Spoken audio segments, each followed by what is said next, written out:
funny that philosopher Kierkegaard, you don't usually hear a joke that starts like that, by the way. He wrote 150 years ago, and he was one of the first people who really wrote about anxiety. He was one of the first psychological philosophers. And he regarded himself as rather useless, all things considered.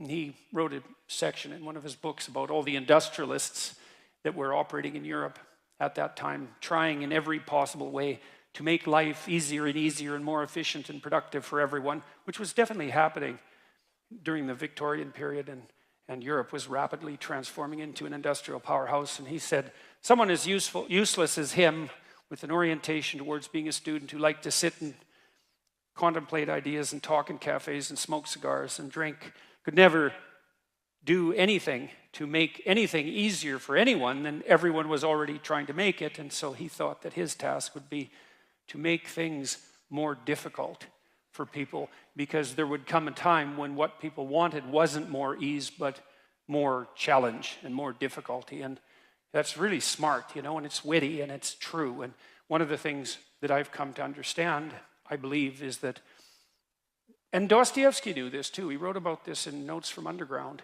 It's a great book, very short book, brilliant, absolutely brilliant, compelling, dark read. It's the confession of a miserable, resentful, like murderously genocidal bureaucrat who evaluates his own soul, I suppose, and confesses his sins. And it's also a critique of the idea of utopia oriented towards security. And Dostoevsky, who was dealing with the set of ideas that are really tearing us apart culturally right now, this idea of a eventual utopia based on something like security and safety. Dostoevsky really objected to that back in 1860, a long time ago.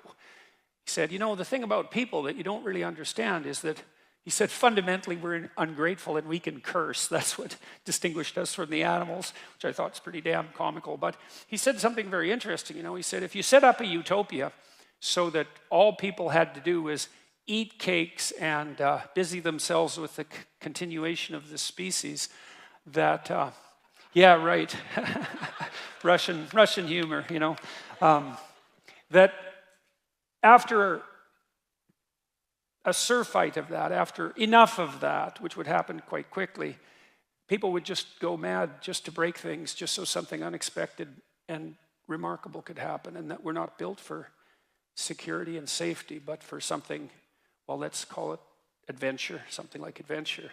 That's a good thing to know, because you don't want to suffer unduly. That seems reasonable. And you might think, because of that really what you want is happiness. But then Solzhenitsyn, for example, he wrote about what happened in the Gulag Archipelago under Stalin and said, if your goal is happiness, what are you going to do when the jackboots hammer down your door at 2 a.m. and haul you off to the prison camp, because you're not going to be happy there. And so, happiness is a boat that's easily capsized and the waves are always there. And so if your philosophy is one of, say, impulsive happiness, same sort of thing Dostoevsky was pointing at, and Kierkegaard, then you're not prepared when all hell breaks loose. And all hell, it will absolutely 100% break through at some point in your life. And you're lucky if it won't be decades. It'll certainly be some of it, and it might be a lot of it. And for some of you, it's going to be damn near the whole thing.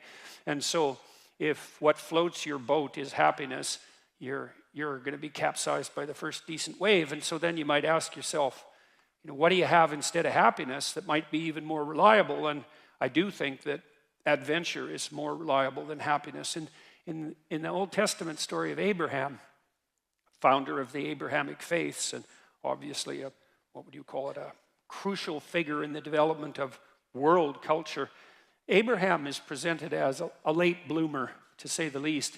He's like 83. People lived longer back then, at least so the story goes.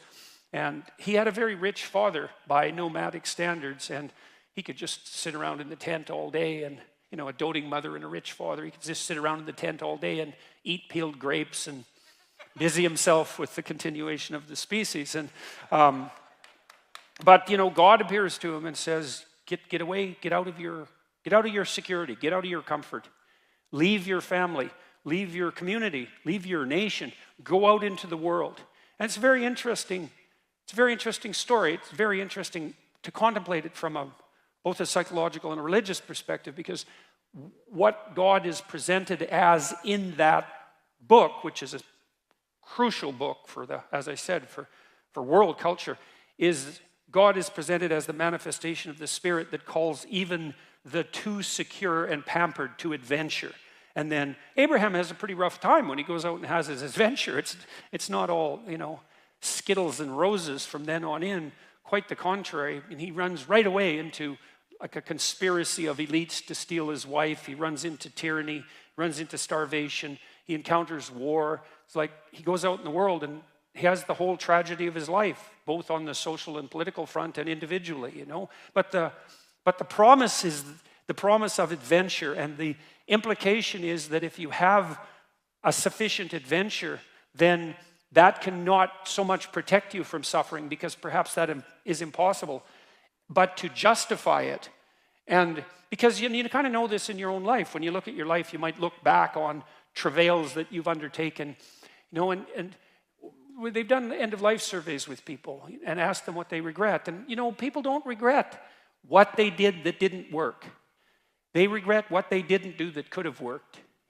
They regret the chances they didn't take. And, even if you do an evaluation of your biography, one of the things that you want to be able to say to yourself is something like, maybe there's nothing better you can say to yourself than this. You can think about this for yourself and see if it's true. That was extraordinarily difficult, but it was worth it. And, it's not like you can have one of those without the other, because you can't imagine that you could have some confidence in what you've managed to accomplish, right? The kind of confidence that would instill you with a certain genuine sense of self-regard despite your fundamental inadequacy. That to have that fundamental sense of self-regard that's grounded in something real, it has to be based in a narrative that approximates that was extremely difficult, but it was worth it. You have to have both of those. And so that's interesting, because one of the questions we always ask ourselves, this is the theodicy question, technically, you see the suffering in the world, you see the suffering of children, you see maybe your own children or your suffering, and you wonder, well, how can reality be constituted so that I can have faith in its essence when there is so much suffering? And one answer to that is something like, well, how much suffering do you want? And you might think, none. It's like, yeah, I don't think so. I don't think that's right. You want something approximating optimized challenge. So you could say, at least you want to be pushed to your limit. And maybe you find the most exciting times in your life. In fact, you'll pay for this. You'll pay to have this experience, to be pushed to your limit. Like, not beyond it, or maybe even a bit beyond it, And maybe not so far beyond it that you crumble and break and things fall apart. But, could you be pushed to your limit optimally if there wasn't the possibility of falling apart and breaking? Like, that's an open question. How are you ever going to take something seriously if the consequences aren't actually serious?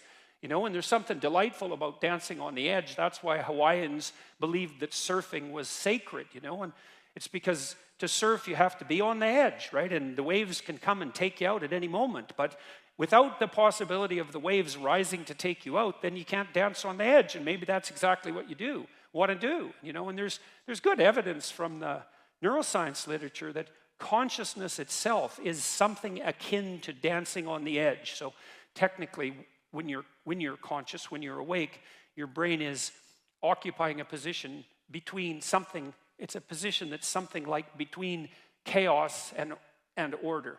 And if your brain's maximally ordered, well, you're just bored, nothing is changing. And if you're chaotic, then it's anxiety and catastrophe. But you want to be positioned right between those two, and that's when your consciousness is optimized, And when your consciousness is optimized, then you're deeply engaged in life, and everything seems alive and meaningful. And maybe that's the solution in some profound sense to the problem of suffering. It's that you optimize your interaction with chaos rather than being protected all the time from everything that could hurt you. And you kind of know this too if you have kids, because you don't want to keep your kids in an infantile state, and because when they're infants, pretty much what you do with them, say they're 6 months and younger, is you just keep them secure and safe, right? You just provide everything that you can for them. You have to do that because, well, what are they going to do?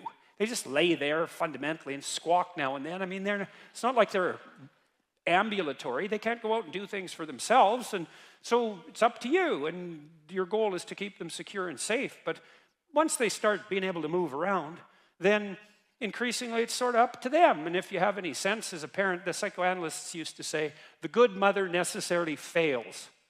And what did they mean by that? They meant, well, if you're committed to your infant when you're a mother, for the first 6 months, it's like it's all the kid, 100%, full self-sacrifice devoted towards the infant. That's the right attitude. But even by 9 months, child can crawl around quite a lot. They're developing something of an independent will.